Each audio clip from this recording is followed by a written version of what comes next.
Welcome to the Omnigamers Club podcast, the podcast for games on all platforms, including counting down the seconds till second breakfast. I am Daniel Winter. And I'm Mark Usa, and I'm excited to welcome a special guest, Alex McKenzie. Welcome, Alex, from Meeple and the Moose. Thanks so much. I'm really happy to be here. The Awesome. fellow BC boy here. Thanks for joining us. Yeah, why don't you tell us a little bit about yourself, Alex? You have a blog, a written blog reviewing board games and a few other things I've seen.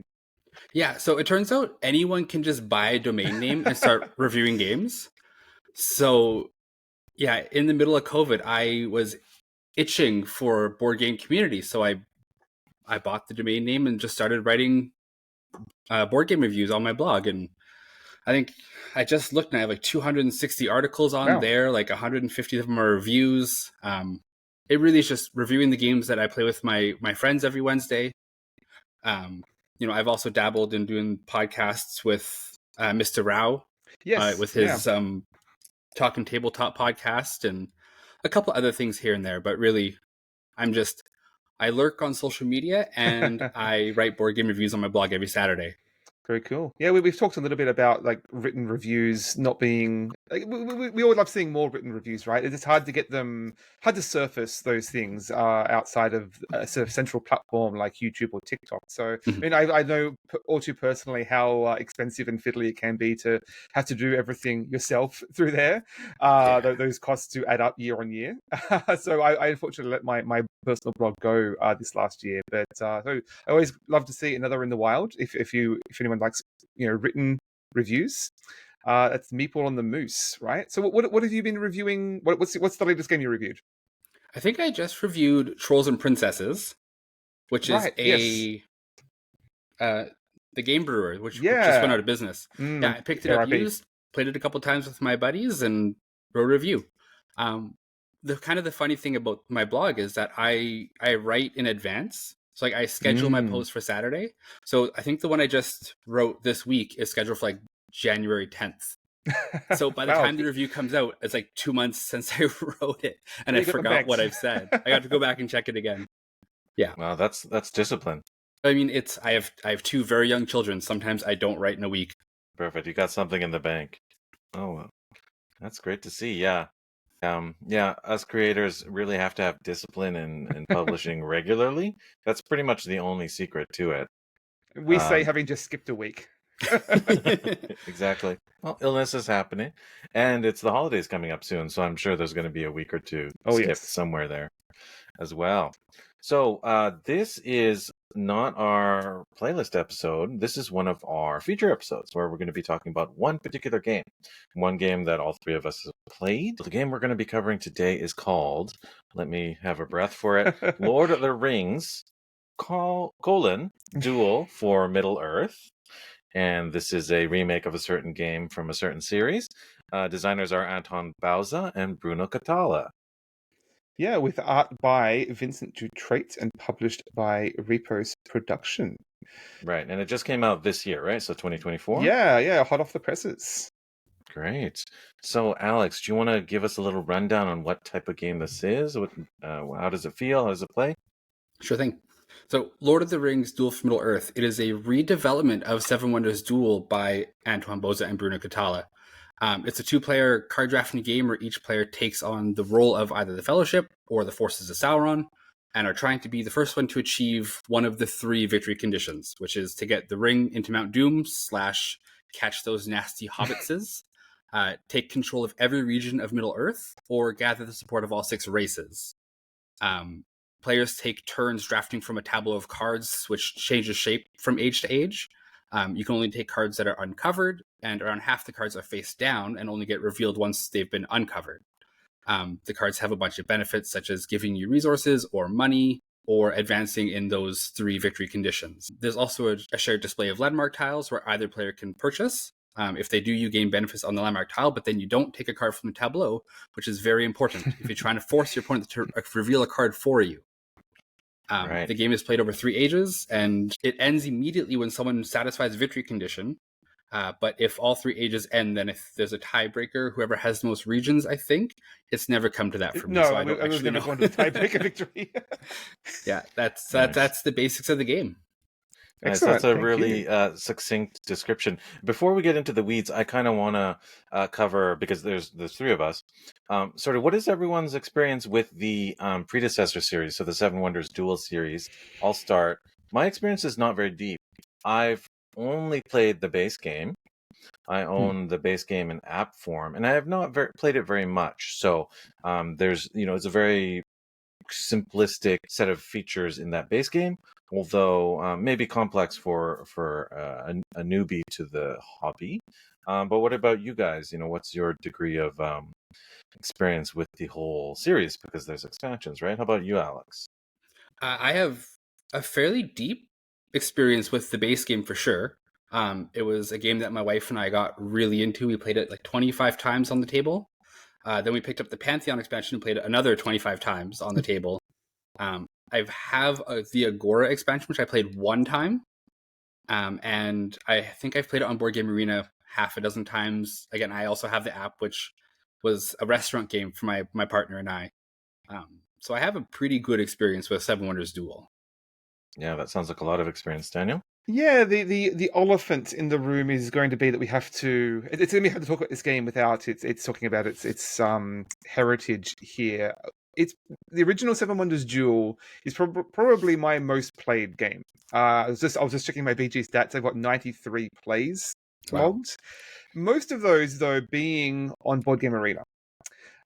It's one of my favorite games, but I think it's not particularly good at the table, unfortunately, for various reasons. With the card stock being really cheap, some of the calculations being quite fiddly. We won't get too in the weeds there for now, but we actually did cover this game previously, along with the other Seven Wonders games, on a previous featured sort of deep dive. I don't know what episode that was, but search through our backlog. I'm sure you'll find it. We compared all the Seven Wonders games. So yeah, I was very curious to see how this revitalizes or sort of evolves that system. I think it's safe to say that Seven Wonders, no, I already started it. Lord of the Rings Duel from Middle Earth is not an exact carbon copy of even the first entry, Seven Wonders Duel. So maybe, Alex, do you want to start us off and tell us, how you feel about this game as an experience? Is it distinct? Is it very much the same? What's your just top of the head feeling about the game? It obviously shares the strong DNA. Like, you see the card tableau in the middle of the table, and you're like, oh yeah, I know what I'm doing. The card colors kind of track to what you expect. But then this experience, Duel for Middle Earth is so much more polished and smooth as compared to Seven Wonders Duel.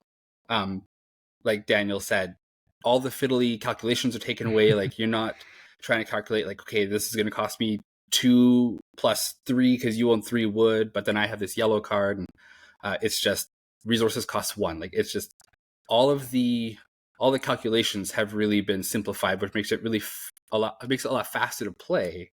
And it makes it like really, really easy to parse what you can and cannot do, which is a pretty big positive in my opinion. Yeah, there's a huge immediacy to this game compared to the other to the original game, in that you had between the calculations and the victory points, like, well, you've got 53 victory points and I've got 54, so I have to make sure I do this just in case it goes to a tiebreaker victory, and seeing which of the 4 wonders your opponent can afford, so knowing if you can afford to like wait one more turn before you buy it and vice versa. That's all gone. Curiously, it's takes the original game with both expansions as a starting point, though. Elements from both those expansions, Pantheon and Agora, are sort of integrated into here.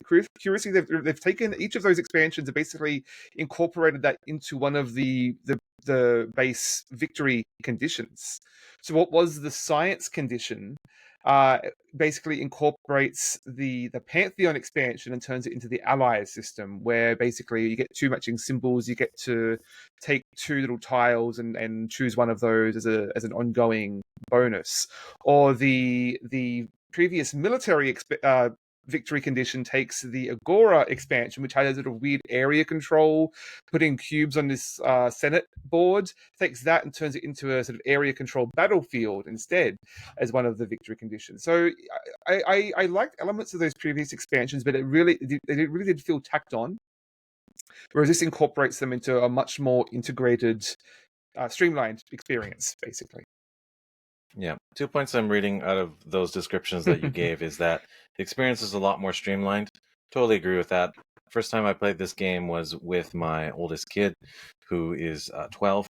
And when we played it, it was the first time they played it, and I played, Seven Wonders Duel.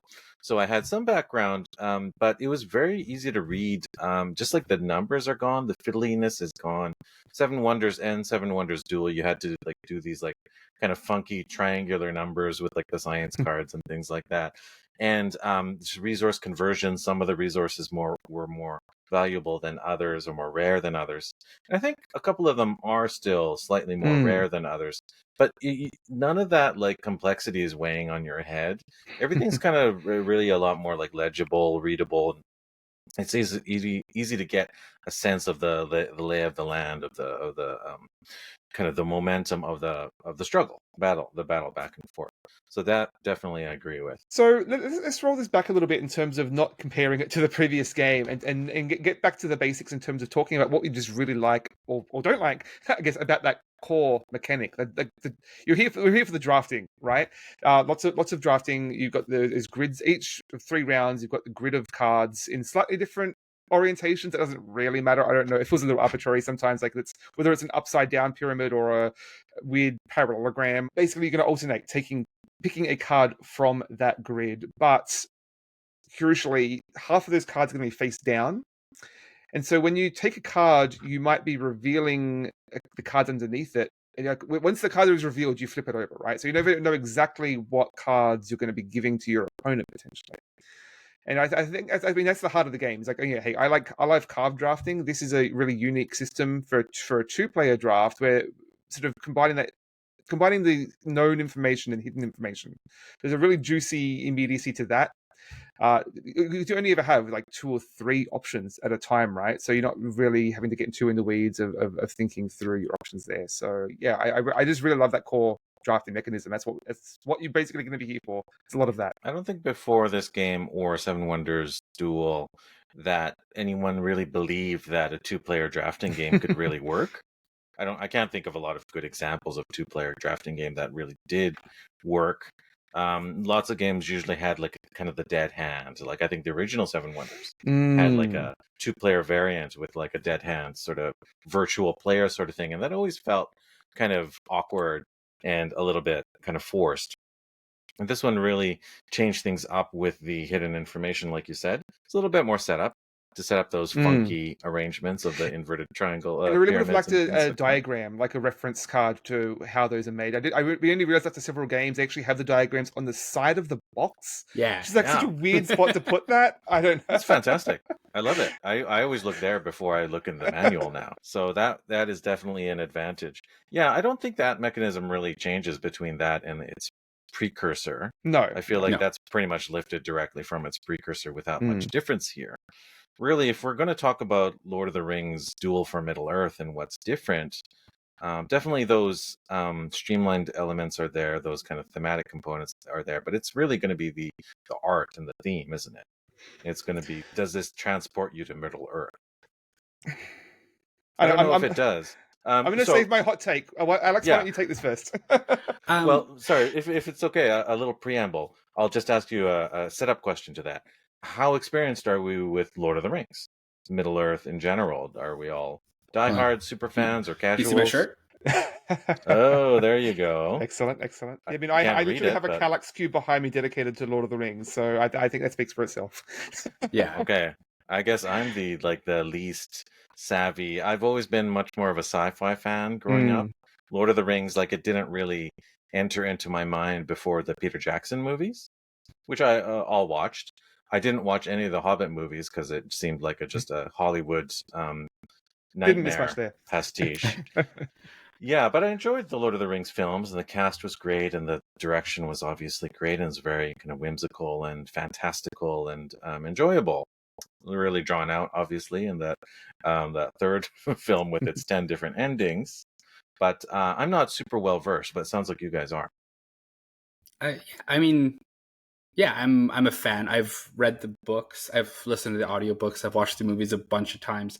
Actually, my partner and I, when we were dating and first married, we would watch the movies once a quarter.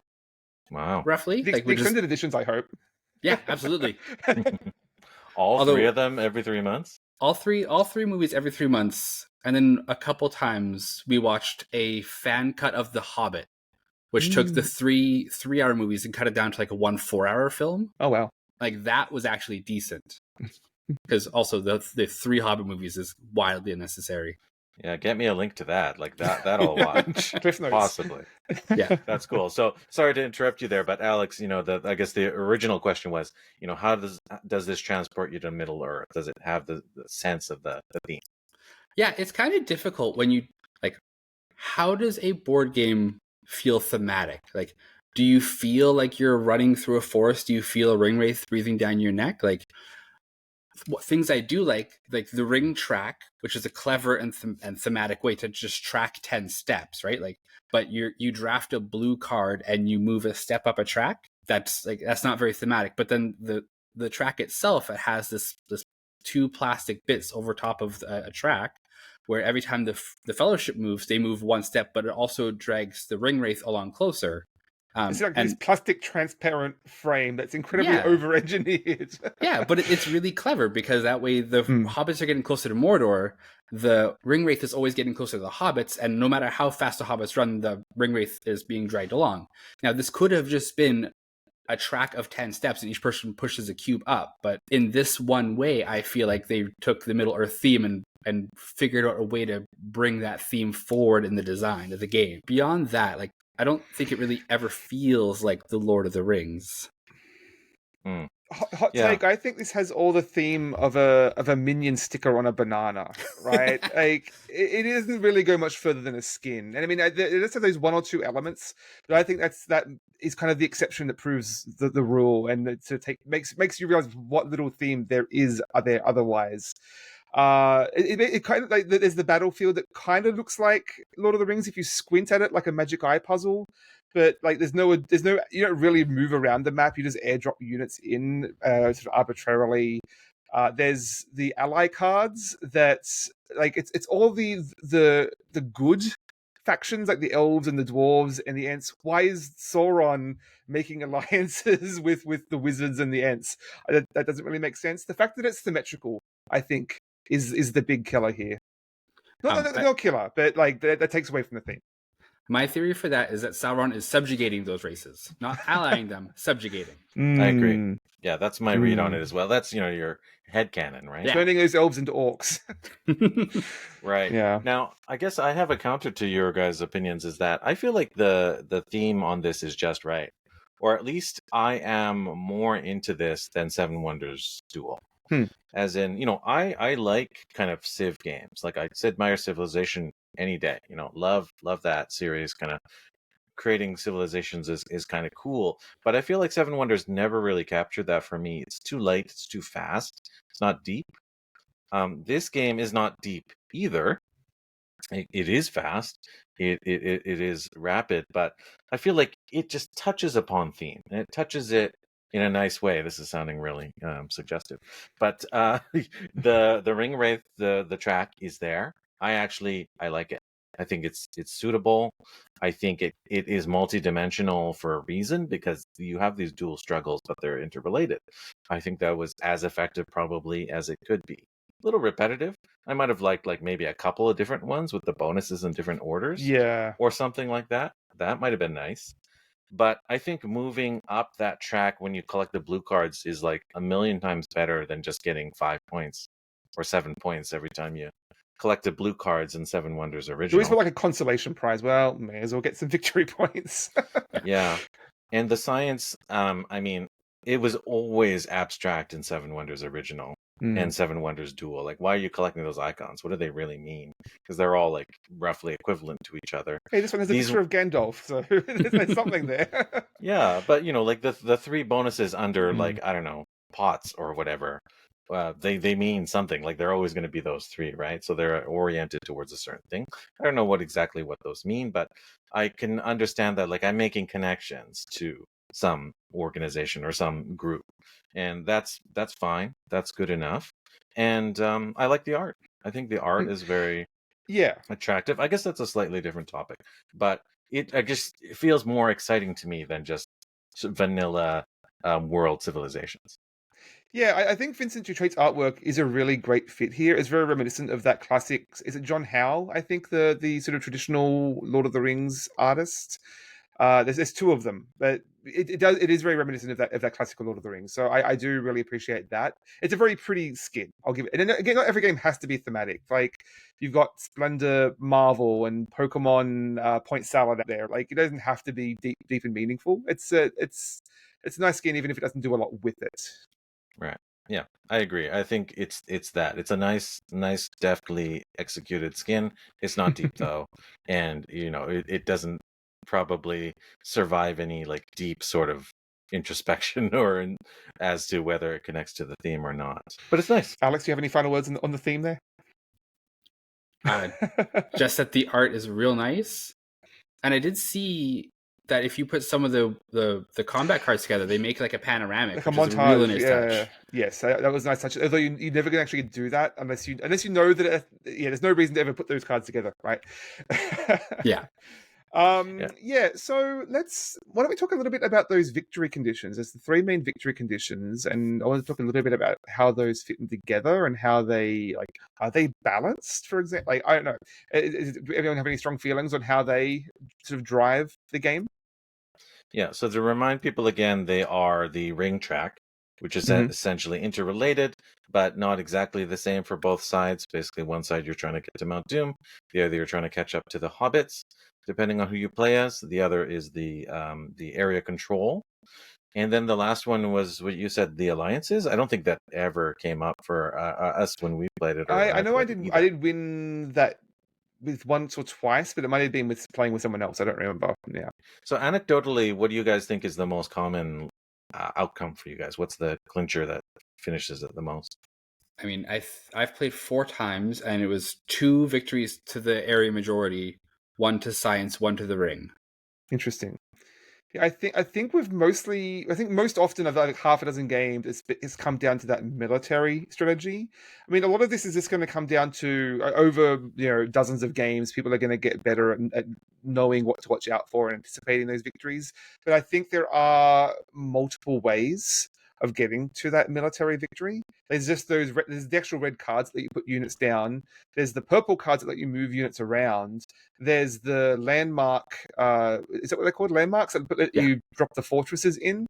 So that's like 3 different ways to get units or manipulate that battlefield state somewhere. Whereas the set collection, if you miss one of those key symbols, that's it. Or if not every card is included in each round. There's always 3 cards put aside. So sometimes those cards just aren't in there. And I think that's part of the core of Seven Wonders Duel, Duel for Middle Earth, and the tension of the game is trying to get someone to commit enough to one of those victory conditions, but not enough to win. I think personally, I thought the green ones were the most powerful because not only are they working towards a victory condition, but when you get a second one, you get an extra power, a persistent power usually. Those ally cards are definitely the more fun way of playing, but at the same time, that means it's more likely to be a clash there. Like both players, it feels like both of you need to be getting at least some of those green cards, because getting those tokens gives you a really great sense of engine building. Like every time you take a blue card, you get to put down a unit, or every time you take a landmark, you get an extra turn, or something like that. So that having those bonus synergies are always great fun. So it feels like you kind of need one of those little boosts just to kickstart whatever your main aim is going to be. Having one of those is always going to help push things along a little bit. Yeah, the primary but perhaps boring engine building mechanism is the resources, right? And that can be quite swingy. I found is that quite often one side will have the lion's share of the resources to begin with. And that gets slightly balanced out because, of course, you get the sort of like the upgrade. What are they called? The trees, right? The deck tree. Oh, I think they're called banners or chains. Yeah, something like that. Right. Yeah. There's essentially a little icon on the cards, which is the same as newer editions of Seven Wonders, where it basically indicates, oh, if you got this previous one, it's a get this one for free coupon, essentially. Buy one Gollum, get one free. Like it's always, a lot of the cards you grab are going to give you access to a free card later on if you can match the symbols. I do find that iconography to be a little. It doesn't read very well, and that I always forget to even check for those. They're kind of locked in the corner, and they don't really line up in a particularly way. In a way that sort of draws the eye and lets you see what those combos are. Very arbitrary. It doesn't like, at least in the original Seven Wonders, I think they like listed the name of the card. Yes. And these are very small cards, small symbols. It's easy to miss and sort of undervalue that part of the game. But maybe that'll get with better practice be more important. But so you've played Seven Wonders Duel 90 some odd times. When you play that, are you keeping that in mind when you buy a card? Like, this will let me get this one for free later? Not usually, because see, this thing, I'm a real jerk. I love the elements of the original Seven Wonders Duel, where I'm getting all the resources I can to price my opponent out of the market. And that's like my favorite part of playing that game. So I never really put too much value into those chains. And it just happens, if it happens to come up and you get one at the right time, hey, it's a nice little bonus. It's not really something you can really plan around because you have no idea when those combos are going to come up, or whether it's going to come up at all. Because again, not every card is guaranteed to appear in each round. Yeah, my thought was that if you familiarize yourself enough with the cards and you know that this card later on needs this specific resource, you can therefore afford to not take that resource. It's very contextual, but perhaps with some mastery that I've never achieved in all my plays at the very least. Yeah, I can definitely see this game being a good one to master, especially with some of those ally bonuses. Like you really learn, well, if I'm going to go to the military victory, it's really key that I get this elf. I don't remember the explicit ones, but like some of them are really good for military, like putting a unit down when you grab a blue card. And so lining up those combos with the right victory strategy is going to be key once you've really like memorized the game. Not at that point yet. We're still sort of just feeling it out on vibes. But I can see this having a lot of replay value in that sense. So you guys, it sounds like you had a pretty balance of victory conditions. I found that it was always came down to the rings for me. It was always came down to the ring tracks. I never saw the alliance, the spread of the alliances. I kind of didn't know it existed. I was pretty close on the area control, a couple of, maybe even 3 times. I guess that's what I was focusing on is doing the area control. I never accomplished it in the 4 or 5 plays that I did, but I feel like it is somewhat doable if you're lucky, you get the right cards. And I feel like the area control mechanism is handled really well. I don't know if it's exactly the same as what was that Seven Wonders Duel expansion you mentioned? Agora. But I like the fact that you have the little dudes, the little foot soldiers, and then the towers are sort of these immovable things that can't be kicked out, because normally soldiers can be kicked out by an equal opposing force, and then you just have the basic ability to move units between kind of the node points. Very simplistic, very cut down, but I feel like it's no more or no less than what it needs to be. I think it's just right. It's fairly opportunistic in that there was more than one time I was playing where I just needed one soldier to get into like Linden or something. But the 2 military cards that come up didn't have it. The 3 landmarks weren't for Linden. Like, if those cards had been changed or different landmarks came up, that was my path to victory right then and there. But it can be quite an opportunistic victory condition if you let your opponent get into that position, right?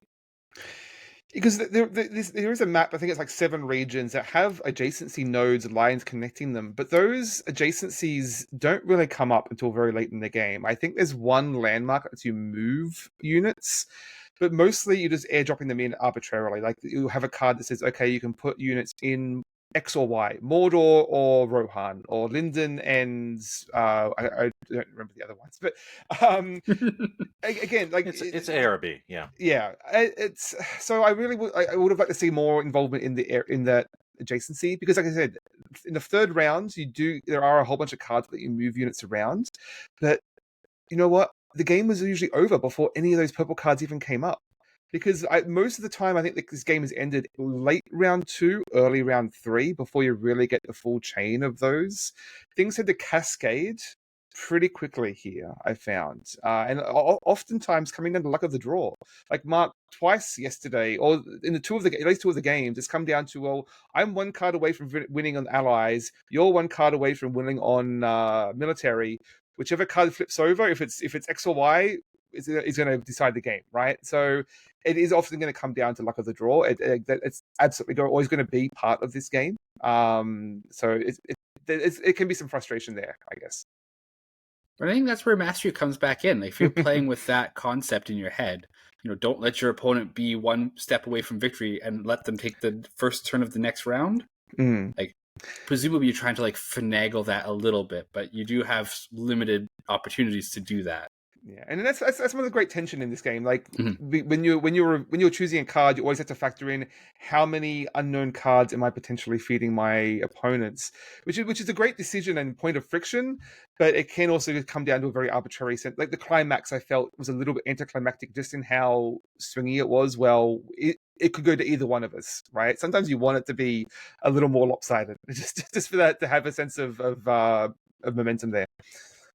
Considering essentially the weight, the length, and the price of this game, which is quite reasonable, I think. I bought it in the United States, so I think I paid around under $30. I think it was $25 US or something like that. Like the production company quality, it comes with wooden screen printed meeples. Everything else is kind of serviceable. It's got that translucent track. I think because of the depth of it, I feel like that swinginess or that luck of the draw with maybe the final card is kind of okay. I can accept it. Yeah, because that's not really the point. Is who wins is if you can keep it competitive, if you can keep it tense. I like the fact that the game can end any moment. It really does feel like a roller coaster. With there's so little friction that it just races straight to that end point really quickly. Hey, let's just get on and go again, right? So I'll have some more to say about how that compares to the original, but I think there's going to be some pros and cons there. But if that's your taste to want to just get a quick game in, hey, I think Alex, you said you can play this game in 15 minutes, right? Yeah, it's it goes pretty fast. And as you say, most likely you're going to want to play a couple of times, 3 times, and then try swap sides and try again. Yeah, you mentioned the components there, Mark. And I will say the card stock is a little better here than the original card stock was quite bad, I thought. It's a little better here, but that's not saying much. I would have liked to see the card stock being a little thicker, feeling a little better to lay out the cards. It's always fiddly with them sliding all over the place, trying to lay out those grids, right? And that plastic thing, hey, the theme is cool, but considering how little theme there is in this game anyway, this huge hunk of plastic in a game that's otherwise really nicely, a lot of wooden and cardboard insert, that's quite nice. It feels just very out of place compared to everything else. Bit of a mixed bag for sure. Yeah. Yeah, I think overall they did a good job with what they did. The art direction, for instance, could have gone in a really dark direction with the doom and gloom of literal Mount Doom and Sauron's forces there, but actually everything is quite colorful and vibrant and light, or at least mixed. You have your dark war scenes and whatever too, but that's balanced out with the kind of the frothiness and the liveliness of the Shire and the Hobbits and garden scenes and pastoral scenes and things like that. So I feel like they did a good job overall. Circle back for one thing that you said, switching player, playing multiple times in a row, switching sides. Did you feel any difference playing Fellowship versus Sauron? One player starts the game versus the other. Yeah, I mean, not to go back onto theme here, but I think that was a bit of a missed opportunity. If they really wanted to lean into this theme, they could have come up with some really asymmetric elements to make Sauron feel completely different, having different goals, whether it's a different victory condition, but at least like they all value the same arbitrary resource symbols. They all value gold. They all value those same alliances, as you mentioned earlier. I think that feels like two equal but opposite forces, like Game of Thrones, two armies clashing or something, right? Not good versus evil. But again, I don't want to overstate the importance of theme. That's just it's more of a skin, as I said. So they really do play very similarly.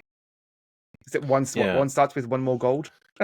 In terms of the symmetry, I think I know why they set it up that way. They wanted it to be really pick up and play, and a really light, smooth playing game.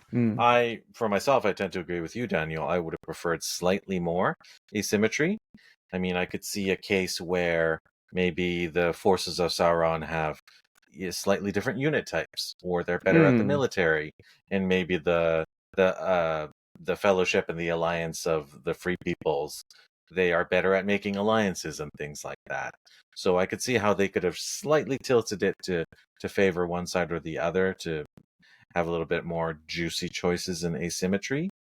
Because if you can essentially value something right down to the resource point for yourself and the other guy, then it's kind of, the tension is a little lost, right? It's not a gamble. You're not taking big swingy risks. You can basically just calculate everything down. The value is so immediate. There's so little friction here, but sometimes that friction was where you pulled out a lot of enjoyment in that original game, I feel. So it's like that roller coaster. It's like, hey, good fun if you just go down the ride, but it's very little. It's nothing to hang on to or really get into the weeds in terms of outthinking or outmaneuvering your opponent here. Yeah. How about you, Alex? What do you think about the symmetry, asymmetry? I wish there was more. Like, I feel like thematically it's weird that the forces of good can airdrop units into Mordor with a single card. Like, that's what Eagles are for. Yeah, right? Similarly, Mordor can just pop up in the Shire arbitrarily. I would have preferred to see more, or like have the two different sides chasing different win conditions. Like, you could have the ring track as like the shared one, and then the two sides are doing other things. But yeah, it's for the size of the game that it is, for the weight that it is, for like the play time and everything that they're going for, and considering like they've smoothed everything else down, they've taken out all these wonky rules, adding in asymmetry doesn't fit this package. So I can see why there's no asymmetry, but I would have preferred more. It's absolutely an accessible, very pretty. It's an easy sell. I think it's very accessible in terms of being easy to teach, and a great package. So I can see this being very appealing. I personally, I'd like a little more friction, but hey, I can see the appeal of this. I think the word you're looking for there, Daniel, is mainstream. It's quite oriented towards gateway game. Yeah, exactly. It's light enough to be possibly. So I have a counter question to you two. Is because this game is so streamlined, because it plays so quickly, and it's essentially somewhat light in terms of strategy, do you feel like this game has legs? Like, will it last? Will you keep playing it 97 times? Alex? Nope. No, I don't think there's legs. In my first experience with the game, we had it unboxed, set up, learned how to play, and played it twice, all within 1 hour. The games were super snappy. Like, it was really easy to play. Everything's easy to parse. But all of my games largely felt the same in the end. Like, nothing felt different. Nothing felt that different from game to game. And I felt like Duel for Middle-earth didn't give me the opportunity to have clever plays. There's less opportunities to take away someone's resources. There's less opportunities to take a second turn after the next one, and like you can't chain turns together like you can in the Seven Wonders Duel because Duel for Middle-earth is so much smoother. It feels flatter. There's no texture to grab onto. I feel like some depth has been lost with Duel for Middle-earth. Like you can't build an engine of yellow cards to get 8 coins and then use that to buy an expensive god power like you can with the Pantheon expansion for Seven Wonders Duel. I feel like there's a lot more depth in Seven Wonders Duel with the Pantheon expansion specifically, that I could keep playing that one over and over and over. But Duel for Middle-earth, I don't feel that encouraged to go back to it now. Like, I'd rather just play the bigger game. But that's speaking more to my propensity to play heavier games. Yeah. So the original Seven Wonders Duel can be an incredibly mean game. Yeah. But I mean, hey, two-player games, like there's no other opponent there, right? Like it's very much a zero sum there. And I really did enjoy that element of trying to price my opponent out of the market. And again, you do feel really clever. The downside being you have to sit there and calculate, well, that card's going to cost you 3 per each wood, and that one's going to cost you 2 per each silver, and that wonder there is going to cost you 8, that's going to cost you 6. And like that was so fiddly. And so I think this game is a great sort of it's a great compromise. It's probably too harsh of a word, but it does play better at the table. It's a better tabletop experience. But I do really miss that friction and that sort of that crunchy elements of the original, and sort of getting into the weeds of the economy. I definitely be reaching for the original, but only online still probably. So it's a really awkward middle ground there. So Daniel, you talked about how Duel for Middle Earth has really condensed the two expansions down to like their base core elements or their base core feelings. I found myself really missing, specifically from the Pantheon expansion, because that's what I had the most experience with. Like, part of the whole first age is setting up the god cards, so setting up which powers are even available to you, or you pull a god card and you place it super cheap on your opponent's side to fill that spot, so they can't get a really beneficial god for their side. So all these decisions have been smoothed off. Yeah, I'd forgotten that point where you actually get to decide which god is on which end of the spectrum, right? So there's again more decisions to be made. And hey, there's definitely that school of thought that a great game is a series of interesting decisions, right? So I think that's definitely Agora. I didn't love as much. It felt a little more tacked on. It just took away from that core puzzle of the game. But Pantheon was a lot of fun. I added to that crunch just a little bit more, some more juicy decisions. But the way they've integrated it here, it does feel a little more arbitrary in terms of the elves have these 3 abilities and the dwarves have these 3 abilities. You never know exactly which one's going to come up. It's a little bit of guesswork and a little bit of pushing your luck, right? But again, quick, faster game, more streamlined game, racing to the end. Speaking as someone who hasn't played the expansions for the Seven Wonders Duel game extensively, it sounds to me like there's a lot of opportunity for those missing elements. The original didn't have them either. For those elements from those expansions to be brought back in to expand this one. I, for one, find this game far more exciting than Seven Wonders Duel. I mean, you talked about Zero Sum, Daniel. Like, talk about the military for that game. It's a literal tug of war. And I guess for Seven Wonders Duel, you can boil it down to there's 5 literal tugs of war. Tugs of war? Is that what it is? Tug of wars? Hey, it's a family show. Yeah, that it boils up to. And I feel like Duel for Middle Earth is much more integrated. Like, all the disparate components are much more balanced. Like, it's a smoother blend, I guess, if you want to say it. The integration is definitely better. Yeah, but at the same time, I think you feel like you race to the end so fast. There's very little room to fit in something else there because the game's already ending so quickly before you're not even really seeing much of that third round. So maybe if I would love to see an opportunity to slow this down, perhaps get more lost in the weeds and go exploring a bit. Depending on how well this one sells, I think 1 or 2 like really impactful expansions could really make it that deep game that perhaps some of us are missing from the other series that this is based on. Possibly. Yeah, I'm absolutely down for more.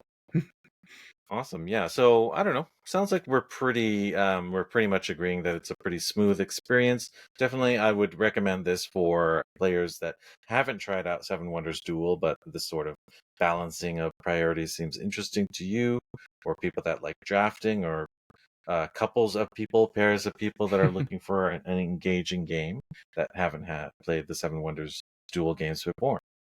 And I mean, I guess at one point the theme there, I said you don't have to love Lord of the Rings, in terms of it doesn't. You don't have to feel invested on. Feel like you have to know the characters to enjoy this game. And I think one point in favor of it not being an asymmetric game is you don't have to feel like a jerk in having to play Sauron. You don't have to lean too much into being the evil character here, right? It's all brushed over. Yeah, totally agree with that. My kid knows nothing about Lord of the Rings, but it was just really easy to get into it, and I don't think they were affected either way about the theme in a positive or a negative way. I really do need to get War of the Ring to the table sometime, though. There you go. I think that's the real takeaway here. All right, guys. Do we feel good about everything we covered for Middle Earth Duel? I think so. All right. Well, let's move on then. So, Alex, I want to ask you: are you working on anything you'd like to plug? We talked about your blog. Of course, you should share the information about that once more before we wrap up the episode. I mean, my top priority is to harass you into playing Tales of Symphonia some more. Oh, because you started it. You started it. Oh, wow! A true listener. I did. I got pretty far actually, and I think it just tapered out. It's quite dear to my heart. It's I grew up in a village in Manitoba, so like new games were rare, and that was one of the games I played like 37 times through. Like I love Tales of Symphonia desperately, and so I heard you talking about it. I'm like, no one talks about this game anymore. And I was like, oh, I can't wait till he finishes it. What I played, JRPGs. I will tell you, this isn't just pandering either. What I played of the game did feel pretty special. Like compared to a bunch of faceless, generic JRPGs that are out there in the world, it did feel pretty special. I guess it was a product of its time. And I was kind of tempted to get the upgrade, but it didn't seem like it added very much. Not really.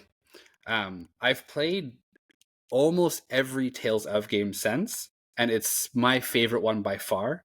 Is it a good place to start, though? I think so. Like, the graphics today are trash. Like, hot trash. But the story is great. The characters are phenomenal. The battle system is excellent. The music is great. Like, yeah, it's like pretty much fully voiced. Like, there's these anime cutscenes that are pretty solid for the time. Yeah. A lot of other Tales games will do one of those aspects better. Like in January, Tales of Grace's F for the Switch is coming out, and that one has a much more fun battle system, but the story sucks. So it's kind of a pick which one is more important to you. But Tales of Symphonia was my favorite game, or is still my favorite game. As for plugging myself, I write board game reviews over at meepleandthemoose.com. That's it. I don't have any other projects on the go. I post board game memes to TikTok, Instagram, and YouTube, all at Meeple and the Moose, but they're stupid. I have so much fun with these stupid memes. And I'm on Blue Sky, which you can see some pictures of my board games, but those pictures all end up on my blog anyways. So if you want to hear or read more of my terrible opinions, it's meepleandthemoose.com. Fantastic. All right. Go read Meeple and the Moose. One name for everything. It's simple.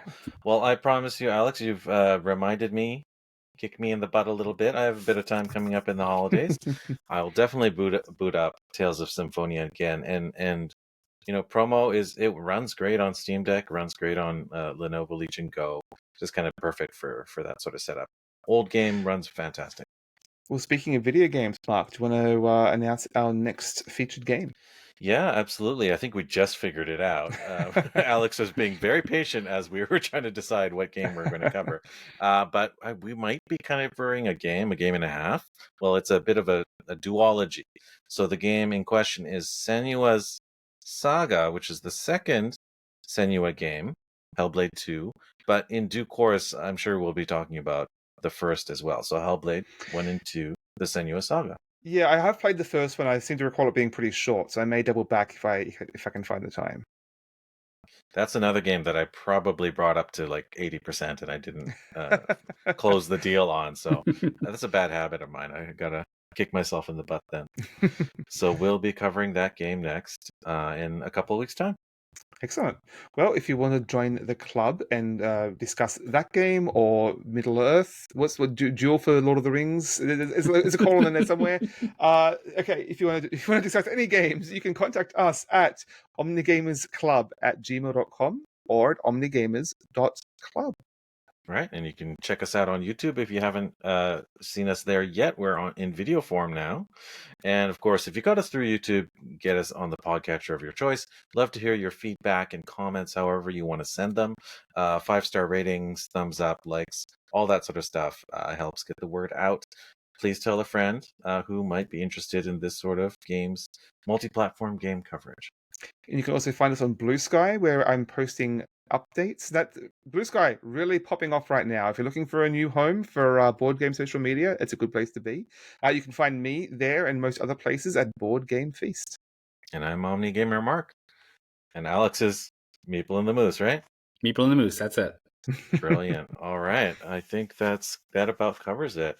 Well, I want to thank you again, Alex, for joining us. You're a true and honest listener and a great contributor. And definitely tell us more what you're thinking about games. Absolutely. You'll see me in the comments. Fantastic.